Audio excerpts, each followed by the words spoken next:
hello everybody so के छ हाल खबर सबैजनाको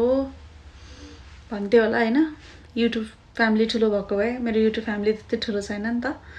सो जस्ट हेलो एभ्रीबडी यतिकै भिडियो बनाउन आएको खास यो क्यामेराको अगाडि बोल्न यस्तो थेरापी जस्तो भइसक्यो क्या अहिले मलाई कस्तो रमाइलो लाग्छ क्या यतिकै क्यामेरा खोल्ने अनि बोल्न थाल्ने जे बोल्न मन लाग्छ जे शेयर गर्न मन लाग्छ शेयर गर्ने अनि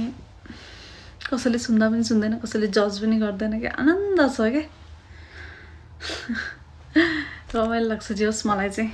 क्यामेरा अगाडि बोल्ने थेरापी चाहिँ सबैजनाले ट्राई गर्दा हुन्छ एकचोटी कलेज जान लाग्यो यस्तो इरिटेट लाएर भिडियो खोले बोल्न थाले थाहा छैन अपलोड गर्छु कि नै यस्तै हुन्छ कुनै गर्दिन्छु मुड चले बेलामा कुनै गर्दिन राम्रै भए पनि गर्दिन okay how is life going lately सबैजना त खुसी छैनन् होला तर खुसी त कोही पनि हुँदैन रहेछ क्या थाहा भयो यति चाहिँ मलाई मतलब सबैलाई टेन्सन चाहिँ छ हैन अनि लाइफ चाहिँ चलिरहन्छ क्या चलिरहन्छ रहेछ क्या लाइफ चाहिँ त्यही हो क्या लाइफ टेन्सन नभएको मान्छे हुँदैन भन्नुहुन्थ्यो मम्मीले सेम अहिले चाहिँ डिट्टो नै अहिले चाहिँ रिलेट नै गर्न सक्छु क्या साँच्चै नै क्या टेन्सन नभएको मान्छे हुँदैन जुन मान्छेसँग टेन्सन छैन नि त्यो मान्छेको लाइफ नै छैन सानो टेन्सन चाहिँ भइरहेकै हुन्छ है सबैको लाइफमा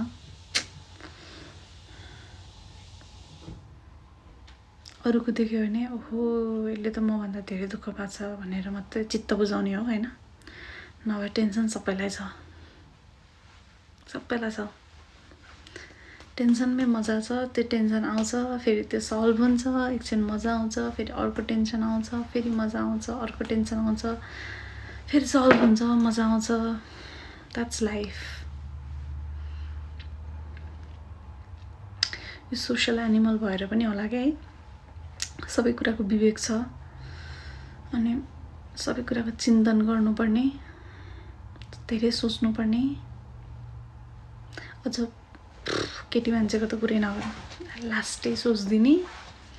धेरै बेरसम्म सोच्दिने यति ओभर थिङ्क गर्दिने कि अगाडिको मान्छेले के सोचेको केही थाहा छैन आफैले सोचेर भ्याइदिने कि अगाडि